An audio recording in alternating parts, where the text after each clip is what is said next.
Well, now we wait. 3 o'clock this afternoon is the special announcement that has been teased and reported by many media outlets. Kansas Governor Laura Kelly expected to make it in Topeka 3 o'clock today, and that announcement is set to follow a Monday afternoon meeting of the Kansas Legislative Coordinating Council, the LCC, as we've talked about many times over the last several months at this point, which has become the key next step in now their multi-year effort to lure the Chiefs across the state line. 6:05, good morning. It's great to have you here on KCMO Talk Radio 95.7 FM. We are streaming, as always, on the KCMO Talk Radio app. The expectations today are that the Chiefs and the state of Kansas will announce everything is leaving Missouri. That's not just a stadium. That is also practice facilities, corporate headquarters, everything else, and is moving across the state line to the state of Kansas. That is the expectation for today. Now, as it's been told to me by multiple sources over the weekend, this is in many ways step one. And yes, that's true. After this, there will be county involvement. What does their role look like? There will be city involvement. What do their roles look like? All that is absolutely true. But you know and I know, local politicians are not going to get in the way if the Chiefs and the Royals, but really today's about the Chiefs, want to move to Kansas.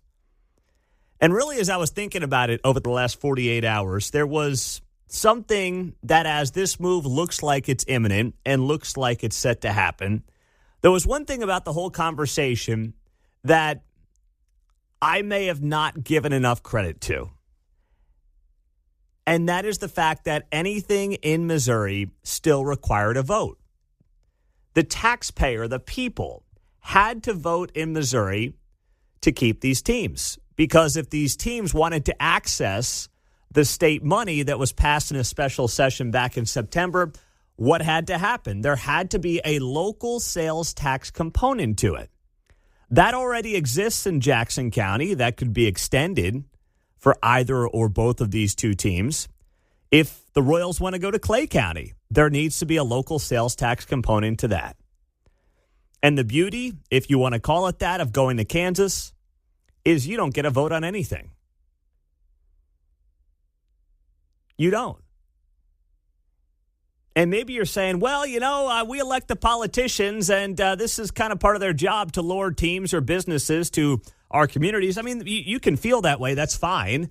I'm not saying that's wrong. I'm just saying the beauty of Kansas, if you want to call it that, with star bonds, is that you don't have a vote on it. So they can draw a star bond district. They can make it. I mean, if what I'm hearing on these rumors of the size and scope of the star bond district is true, I mean, it will be a true abuse of what a star bond district is intended to be. And you might say, I don't care. I just want the teams here. I want to screw Missouri, whatever it might be. And maybe it's like, those of us that care about public policy actually, worry about that stuff. And maybe we're a dying breed. I don't know. Whatever. It doesn't matter. But if what I'm hearing about the size and the scale of the star bond district turns out to be true, it will be an abuse of what a star bond district is intended to be. What it's intended to be is drawn in a way where you can specifically say these businesses within this district directly benefit because this new business, i.e. the Chiefs, are now here. That's what it's intended to be used for. That's how it's intended to work. If what I'm hearing is right, and we've got star bond districts going across state lines, up and down interstates and everything else, it will be a massive abuse of the district. Now, why would you care? Well, because then you're diverting state dollars away from the state. And if you think the state's not going to ask somebody else to pick up the tab, you are kidding yourself. I had somebody who worked in the Department of Commerce, a good, solid, strong conservative who worked in the Department of Commerce for many years, say to me over the weekend, like, yeah, it's cool. The Chiefs are coming here. I'm happy. But if the Star Bond District or the Star Bond idea dies with the Chiefs, I would be a huge proponent. And I said, really? Really? Tell me more. We just started talking about a lot of what we've said on the show. The concept of it is an absolute joke. And it's never a win for the taxpayer. Now, Missouri was going to give them money, too. I mean, this was going to be the case in Missouri, right? There was going to be a sales tax component. There had to be locally. There was going to be a state option as well. So both of these teams found themselves basically competing using the taxpayer to land the teams. And this is how it's been going now for several months. And it looks like today Kansas may ultimately end up on top. But Jackson County, of course, is not done fighting. Phil Lavoda, who has been the interim county executive for all of a few weeks now, held a press conference on Friday. And Phil Lavoda made it very clear that he's not done.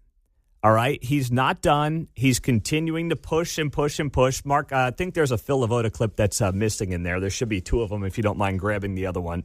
But there are clips of Phil Lavoda that I've got from Friday's press conference where he was talking about, hey, I want to make sure that the people are voting and the people are having a say. I'm potentially trying to keep the Chiefs in Jackson County. Our proposal was to put this on the ballot and the people of Jackson County decide to lower that in 2031 as the Chiefs being the sole member and tenants of the Truman Sports Complex. So what he's talking about there is saying, hey, we're going to go on the ballot coming up here in April, and we'll try to get a 1/4-cent sales tax on the ballot.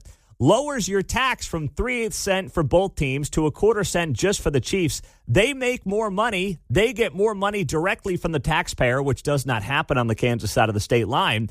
And then they can tell the taxpayer, hey, your taxes are coming down 1/8 of a cent. But if you're the Chiefs and if you're the Royals, this ties back to what I was just talking about. Why risk going to a ballot? Why risk going to a vote of the people if you don't have to? Why? The amount of potential psychological damage that was done last April 2024 when they got smoked on that ballot, and I believe a lot of that was driven by, obviously, the Royals, not so much the Chiefs. But there may have been a moment where they just said, you know what? I can't stand to be embarrassed like that again. So why bother? I can go across the state line. I don't really have to be held accountable to anyone from a taxpayer perspective. I got a pretty good deal. Let's keep that going.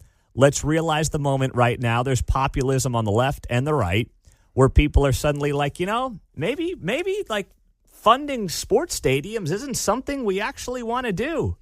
Oh, but we can go somewhere where no one has a say in it? That's a pretty good deal, John. Yeah, I'm not liking it. I could tell something was up. I go down to the kitchen there, and the snack machine and the pop machine are all taped off as a Star Bonds district. I don't appreciate being identified as a revenue stream. Well, you just wait, man. That Dr. Pepper that you buy, that 16-ouncer, man. Right.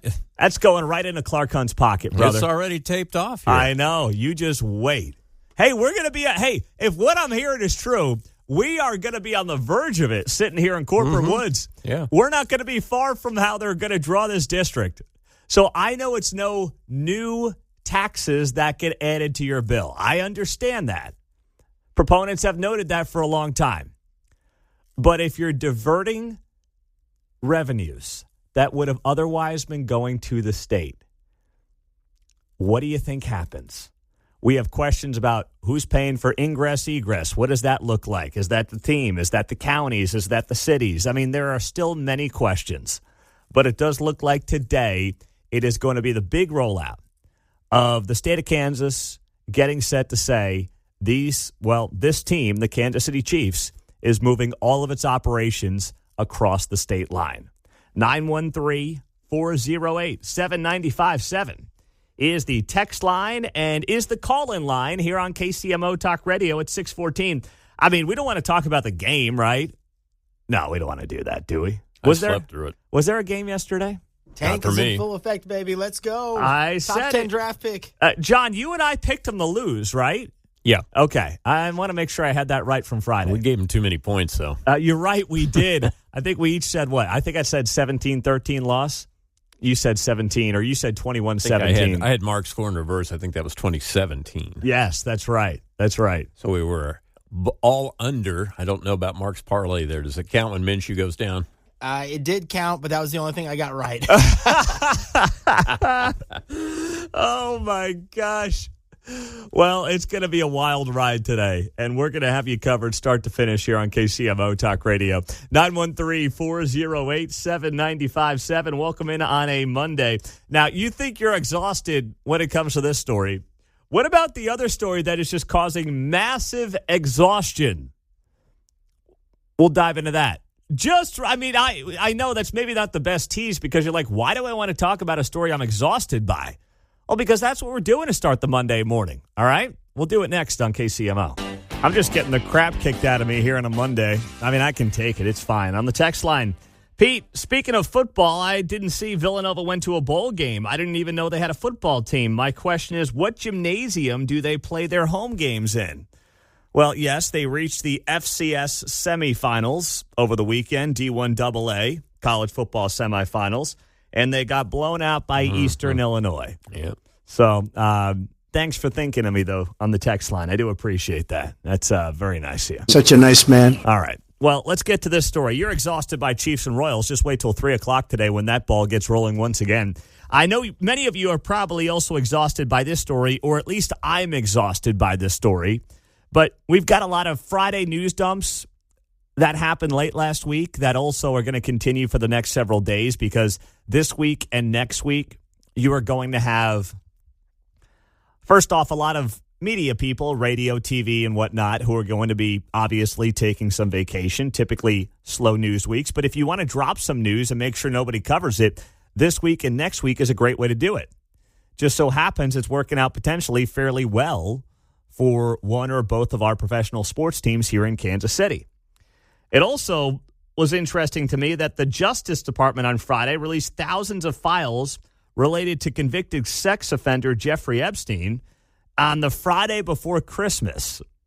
I'm telling you, if you don't really want stuff to get attention, then that's when you dump it. Okay? Now, I know that people are sharing far and wide photos of Bill Clinton in a pool with Ghislaine Maxwell and the whole deal, right? I mean, you've seen those photos, I'm sure.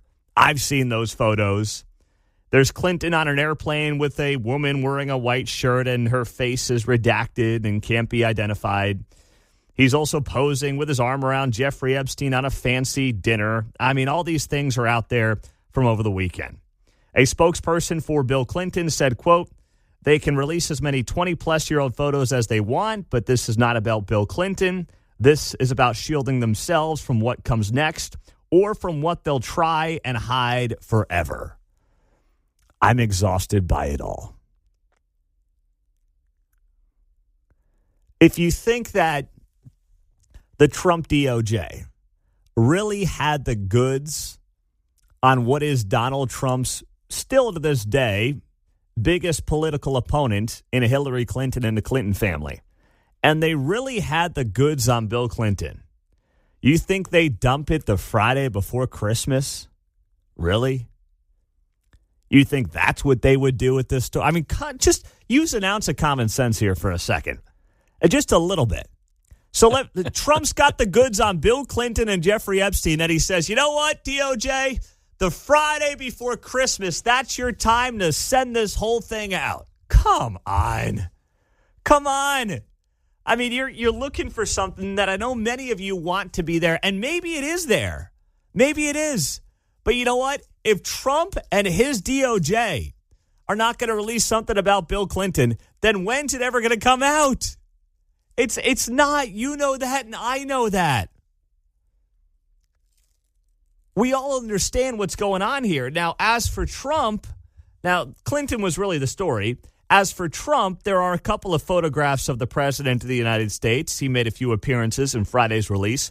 In one photograph, which shows a collection of photographs on a desk, there's a small photo of Trump that can be seen in an open drawer. One of his books, The Art of the Comeback, appears on a bookshelf in another photo. Another picture shows Epstein alongside a woman whose face is redacted, holding a large novelty check signed by Trump.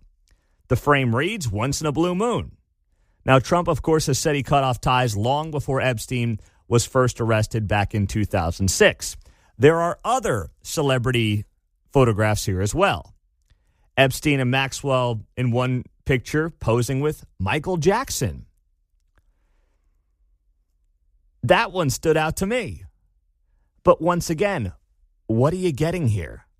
Photos of people that you knew were probably palling around with Jeffrey Epstein? Talk about a bombshell. That's it? Is that really the thing that gets you all juiced up here on a Monday? Oh, we're getting close. We're on the verge of it. I feel like we're talking about the Chiefs and the Royals when I say that. We're close. We almost got them. We almost got this thing figured out. I mean, no, we don't.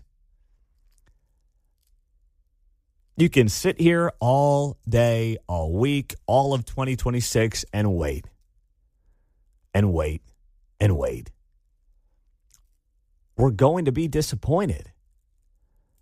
We're going to be disappointed because, as we've talked about many times before, first off, I believe that there are people who would be unfairly criticized and judged who would have had nothing to do with the heinous crimes and acts of Jeffrey Epstein, who would have been guilty by association.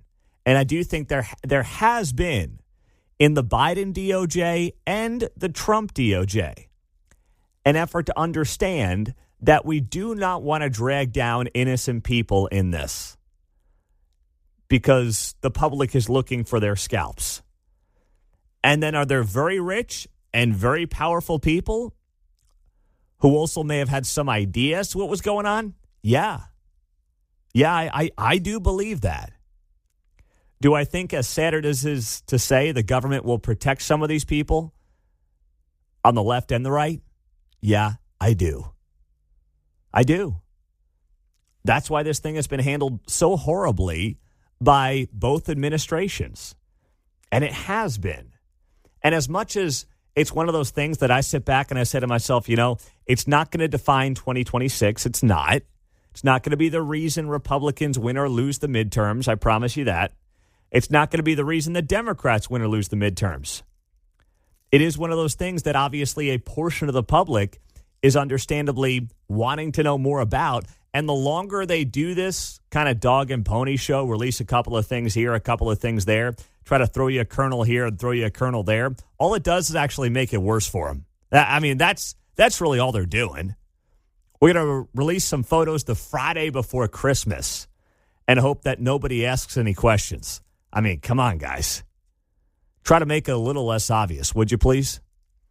913-408-7957. That's the text line as we get it rolling here on KCMO. On the text line, Pete, it's going to be an October surprise.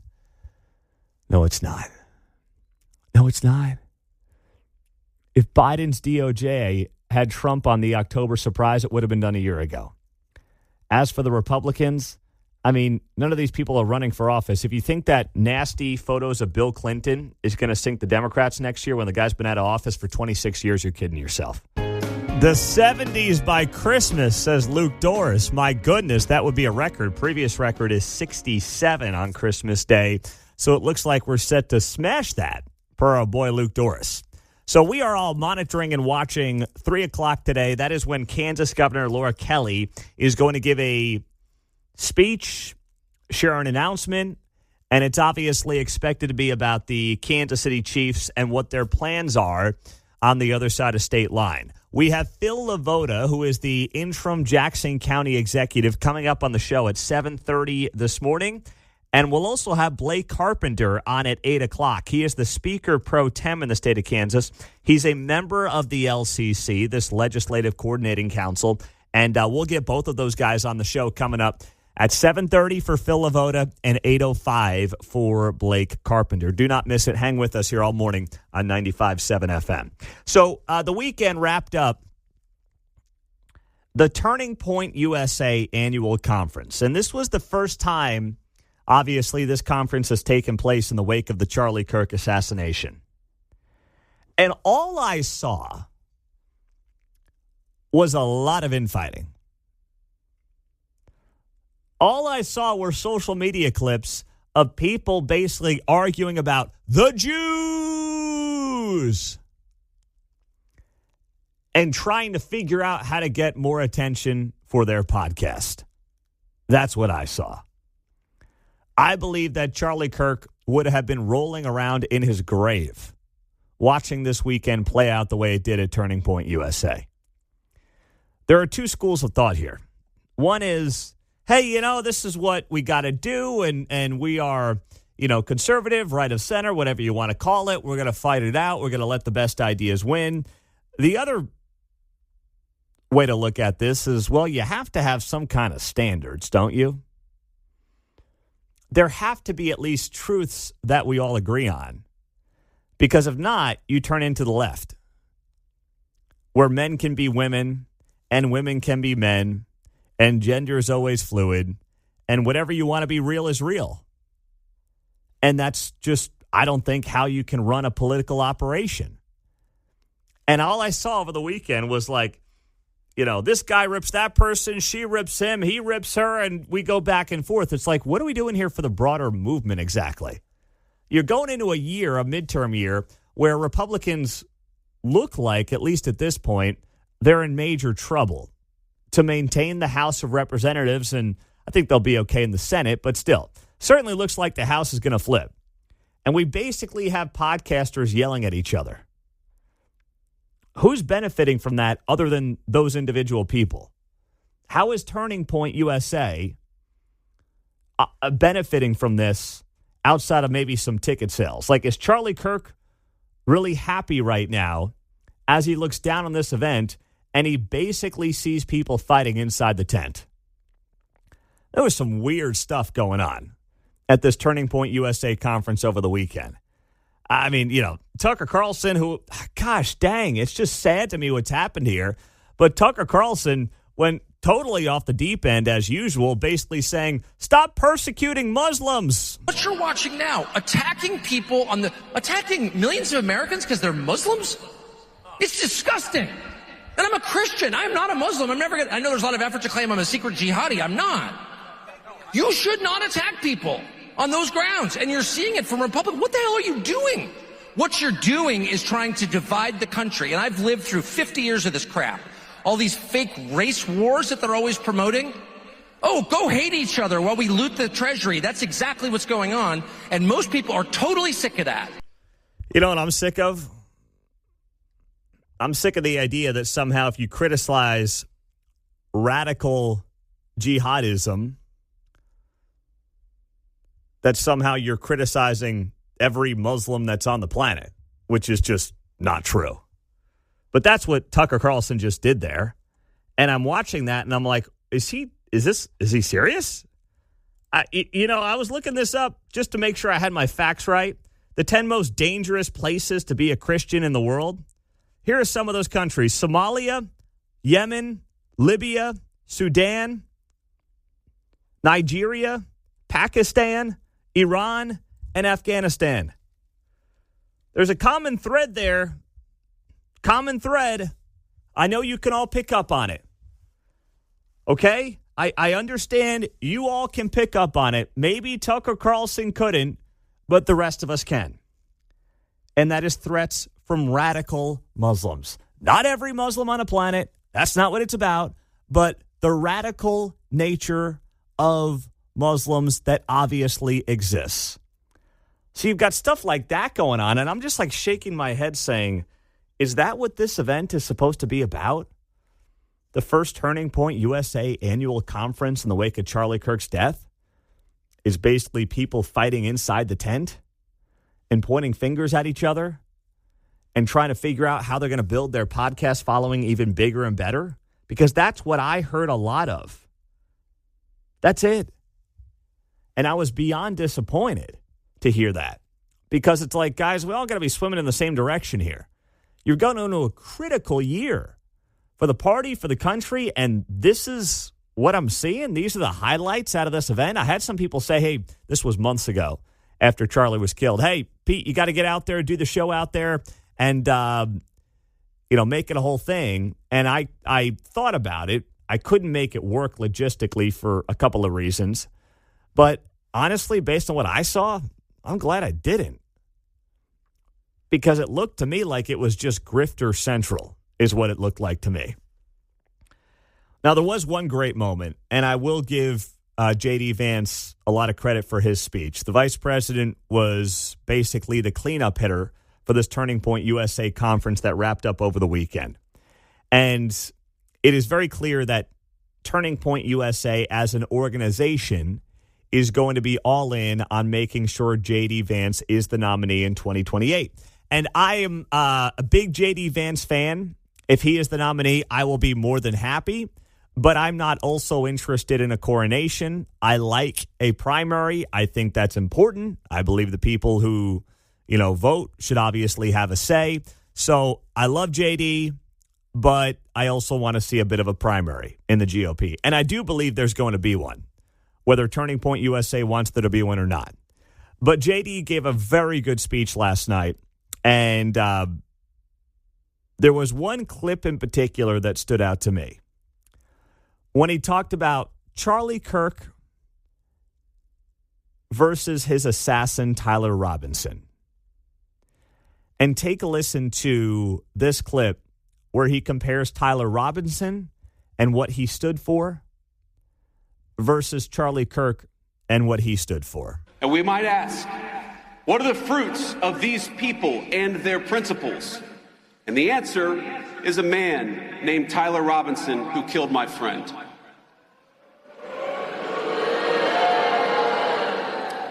Think about it. He has everything that the far left want from our young men. He rejected the conservatism and the spirituality, the values of a small town family. He moved into a small apartment. He became addicted to porn. He became addicted to hate. And he ended up sleeping with somebody who doesn't know whether they're a man or a woman.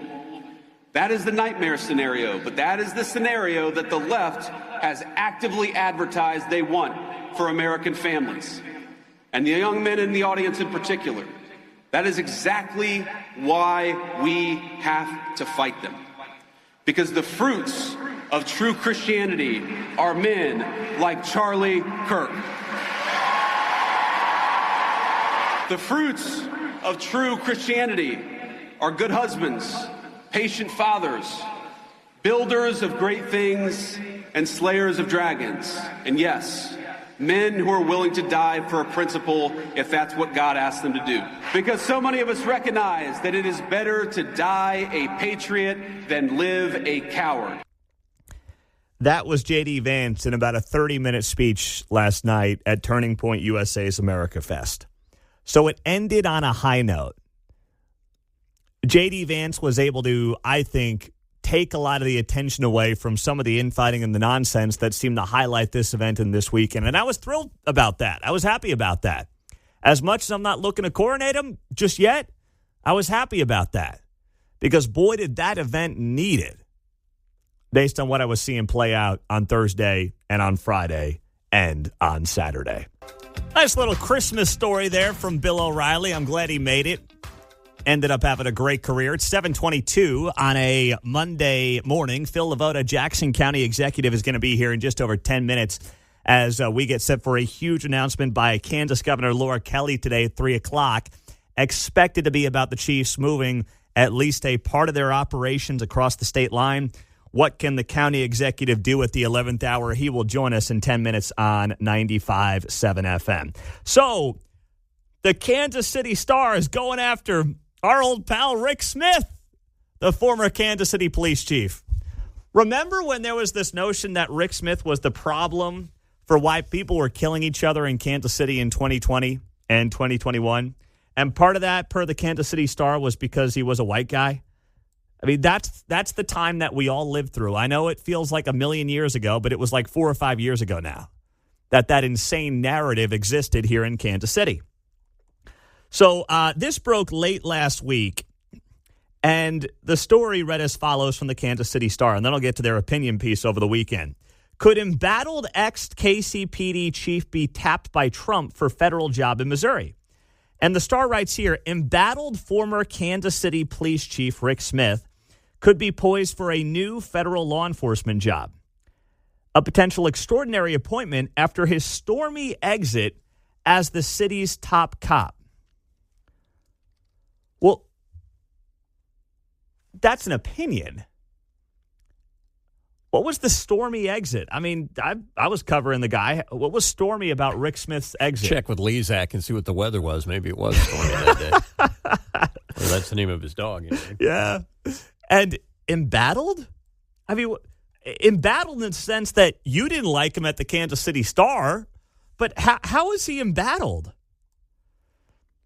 So they note that Smith confirmed to the Star last week that U.S. Senator Eric Schmidt's office reached out to him about whether he was interested in becoming the next U.S. Marshal for the Western District of Missouri, a post largely responsible for locating and arresting federal suspects. Smith confirmed that he was interested. The appointment would be issued by President Trump, is far from a certainty, and you do also have to have the support of, I believe, the senior U.S. Senator, which would be Josh Hawley in the state of Missouri. So if Schmidt's interested in Rick Smith and he can pitch it to Hawley, then Rick Smith could be the guy. But then the Star writes this over the weekend. Headline, Rick Smith failed Kansas City and its police. He's wrong for U.S. Marshal job. They just can't help themselves. They really can't. The Kansas City Star writes here, while it's premature to say for certain that Smith's candidacy is legitimate, any thought of a federal appointment gives us significant pause. In this role, Smith would be responsible for collaring federal suspects or bad guys, as Smith likes to label people, even before they are accused of wrongdoing. Remember that? Do you remember that? Oh, yeah. You remember that stupid story from a few years ago? I mean, now the Star's bringing up all its dumb stories from several years back. Man.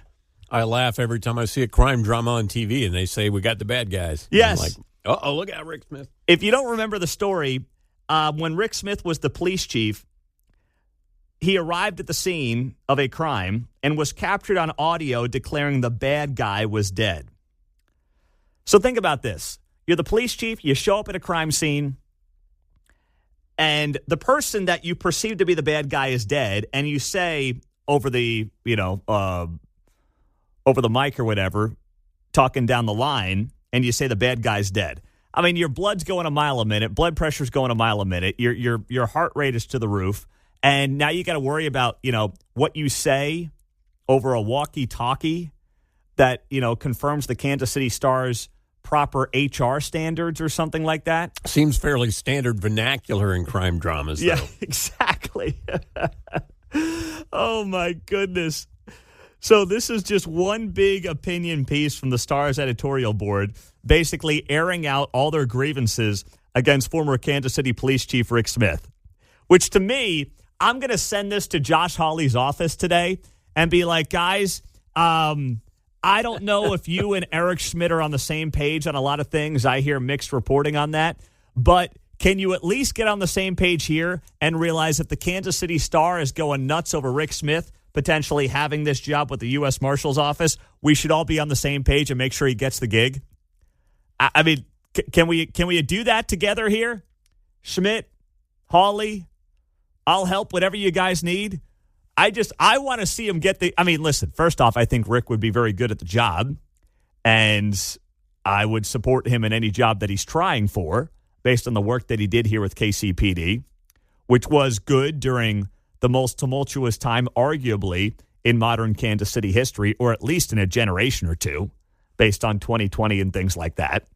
But now it's like, can we also just troll the Kansas City Star in the process? I mean, come on. Can we all be on the same page there, please?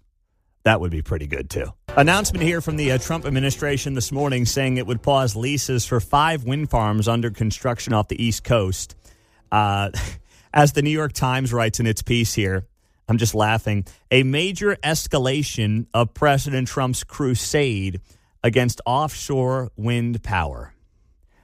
Yeah, because it's ugly, and the people that claim they care about the environment don't care about killing the birds and ruining the wildlife because they put their obsession with green energy above the livelihood of wildlife, is what they do. I mean, that's really it. Their green energy crusade is, for many of them, their religion. So that's why they suddenly don't care about the wildlife. But anyway, citing national security concerns, Doug Burgum, the Secretary of the Interior, said in a statement, "The prime duty of the United States government is to protect the American people." He said this decision addresses emerging national security risks, including the rapid evolution of the relevant adversary technologies and the vulnerabilities created by large-scale offshore wind projects with proximity near our East Coast population centers. President Trump has repeatedly called offshore wind turbines ugly, costly, and inefficient. Well, he's right. They are. They're only effective if they're getting massive, massive government subsidies. Now, I'd like to see him do this, and I'll ask Mike Thompson about this coming up here in a few minutes. He's going to be on the show. I just got him locked in. I'm also going to ask him about the marijuana being rescheduled from a Schedule 1 to a Schedule 3 drug. The Kansas State Senator out of Shawnee had a viral post on this last week. We'll talk to him about coming up. But I know there are many people here in Kansas and Missouri who would love to see the president also take aim at wind energy, not just offshore, but on our farms, on our open land. This has been a major sticking point for regular people and farmers in particular, and ranchers in Missouri and Kansas. And they feel like their voices have not been heard in Topeka or in Jefferson City. And part of the reason for that is because they think these energy companies basically lobby the heck out of these politicians. It's not a Republican or Democrat issue. Obviously, both these states in the legislature are run by Republicans, and they just do what the energy companies want them to do. And however these companies can go about getting the best bang for their buck, well, guess what? They're going to go about doing it that way. And the politicians are not going to get in the way. But the regular people are getting hurt by this. And they don't like it in many of our rural communities. So I would love it if President Trump took his next aim on this issue at what's happening in the heartland of this country, not just offshore at places like Martha's Vineyard and Virginia and New York and Rhode Island and Connecticut. But this is definitely a step in the right direction. I'll say that much. So Mike Thompson will be coming up on this and much more here on KCMO Talk Radio just after 9 o'clock. In the meantime, we obviously are all eyes on Topeka this afternoon. What's going to be happening with an announcement from Governor Laura Kelly coming up at 9 o'clock. 3 o'clock is when that special announcement takes place.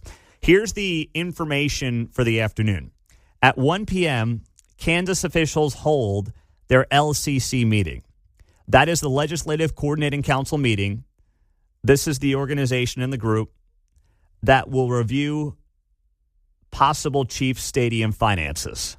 What does the Starbond District look like? What do the Chiefs want to do? What is their proposal? At 3 p.m., the governor hosts this special announcement. At 4 p.m., we're now learning that Mayor Lucas will have a possible news conference on sports team developments. If today goes how it's expected to go, Quentin's got to just stay away. And I'm saying that as advice to him. Like, there's a lot of people trying to roll him under the bus and say that he's the reason these teams are leaving. He's not. In a weird way, I actually may be one of his bigger supporters on this issue with the way it's played out. He's not the guy to blame. He's not in the top 5 or 10 people to blame if this thing does go the way we think it's going to go today. He's frankly a minor player. And I know he's a face as the mayor of Kansas City, but in terms of the finances and who can do what, he's not close to the biggest player in this decision by the Chiefs. Christmas is coming up in 3 days. If the Chiefs do announce they're going to Kansas today, Mayor Q's got to just go MIA till the new year. Do you guys disagree at this point? I mean, what's he possibly going to say today if the announcement goes the way we expect it to go? Yeah, there's nothing good that can come out of it. No. What's he going to say? I mean, the border war's bad? That's kind of what he said after Lockton announced that they were leaving the plaza for Leawood on Friday for a $765 million project. The only thing I can think of is if he's following what Phil Lavoda said on your show earlier, where he's going to say, we're still going to fight. We're going to try to bring them over here. Listen, he can do that. And maybe if it's not a done deal today, they can get away with that. But if the deal's done, the deal's done. You don't want to look pathetic if the deal's done and you're like, so you're saying there's a chance. The ex-lover. Yeah, I just... Use the Christmas and New Year's holiday to your advantage here if you're Quentin Lucas. Take some time off. Don't run any press conferences. Let it play out. Let Kansas have a victory lap. And then maybe this brings up the possibility of keeping the Royals. I don't know where. I don't know what it looks like. I have no idea. But maybe you can focus all your attention, all your energy, all your incentives, and all your money on baseball. I mean, that might work out pretty well, but just lay low right now, John. That's my only bit of advice for the mayor here. I think you're right about that. But suddenly the Royals like, oh, there's some space next to us? Yeah. Well, opposite of what we thought might happen, huh? Yeah, well, that's what I mean. You're right. Right? The assumption was always if the Chiefs stay, they're going to obviously be where they're at. And the Royals got to go. I mean, I'm not bringing up some rumors on staying at Truman, but no, it does open up. That scenario wasn't available when it was first announced, right? Yes. There was no thought that, hey, if the Chiefs don't move, we're leaving. Yeah. No, it was, hey, Kauffman Stadium doesn't work for us. Mm-hmm. Not that the location. Correct. There you go. That's a good point. Well, we'll have to see how it plays out. It's going to be a fascinating day that will define sports for future generations all over Kansas City. And we'll be following and watching, and we'll be on tomorrow morning, 6 to 10. I know, a lot of people are off this week, and that's fine. I'll be taking some time between Christmas and New Year's as well.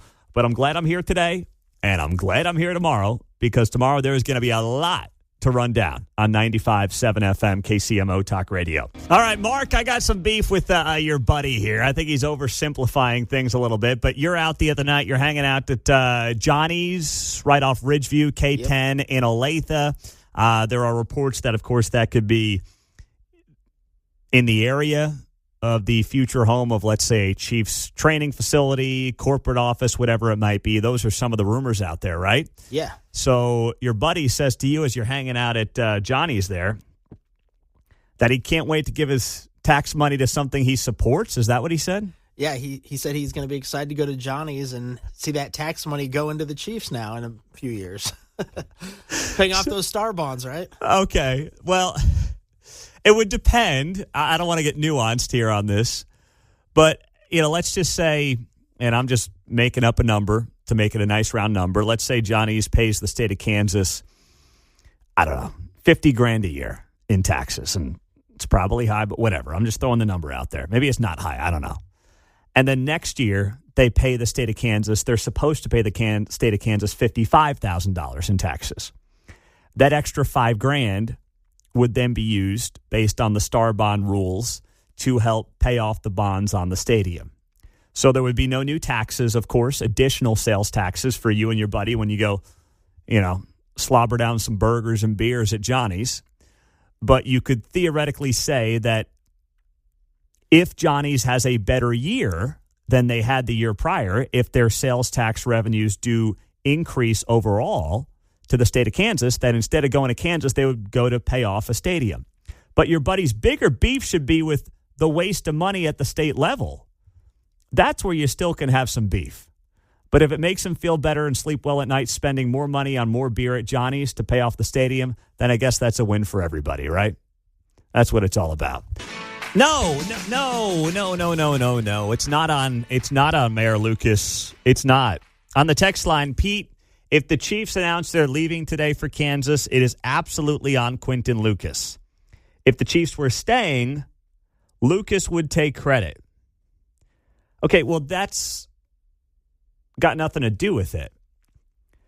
Just because Quentin Lucas would take credit doesn't mean he would be deserving of credit. It is true that if the Chiefs announced they were staying at Truman Sports Complex, Mayor Lucas would be like, yes, look at what I've done. Oh, boy, we saved the team. Yes, there's no doubt he would take a victory lap. And a lot of it would have absolutely nothing to do with him. In fact, you could make a strong case that a lot of it would be in spite of the operations of Kansas City, Missouri city government. its inability to rein in crime, the blight issues, the earnings tax where you got to pay 1% to the city just to work or live there. It would be in spite of it. But that's not a reason to say that it's his fault if they leave. Because as far as I'm concerned, he's not a top reason they're leaving, but he definitely would not have been a top reason they're staying, even if he would have taken a victory lap. This texter says, also, Lucas just lost Lockton, which is huge. He is a horrible mayor. He is the reason. You are on the wrong side of this issue, Pete. Lockton's a different deal. Lockton announced that it is leaving the Country Club Plaza for Leawood in a $765 million deal. They will be the anchor at a 34-acre development at the northwest corner of State Line Road and College Boulevard. Construction will begin in 2026. Lockton employees could move into a new 12-story, 444,000-square-foot office building in 2030. That you can absolutely point to the mayor on. You can absolutely point to city council. You can point to the crime on the plaza. You can point to all of those things for why Lockton would want to leave Kansas City, Missouri for Leawood. That's absolutely true. But this Chiefs deal has been more handled on the statewide level, and Truman Sports Complex is largely protected from some of the incompetency that exists in city government because they're basically on their own island. Now, you know, I've wondered, and you wonder if something like a bullet going through Andy Reid's office last year at whatever that was, 4 a.m, was maybe a final straw where they're like, this city is totally out of control and we can't do business here anymore. Maybe one day we'll find that out. But outside of that, a lot of the issues that Kansas City, Missouri faces and deals with and is unable to solve don't have to do with the operations out at the Truman Sports Complex. They do if you're a business on the plaza, but it's really two different situations and scenarios there, John, are they not? Oh, I'm with you, yeah. Okay. Yeah. I just wanted to make sure that I didn't feel like I was off base on that one. Listen, I know there's a lot of people who want to dance on the political grave of Quentin Lucas. I guess the difference with me, too, is like Quentin Lucas's political future has largely been dead for a long time. He can't run for Congress against Mark Alford unless he wants to make himself into a sacrificial lamb on behalf of the Democrat Party. There's nothing statewide he can do.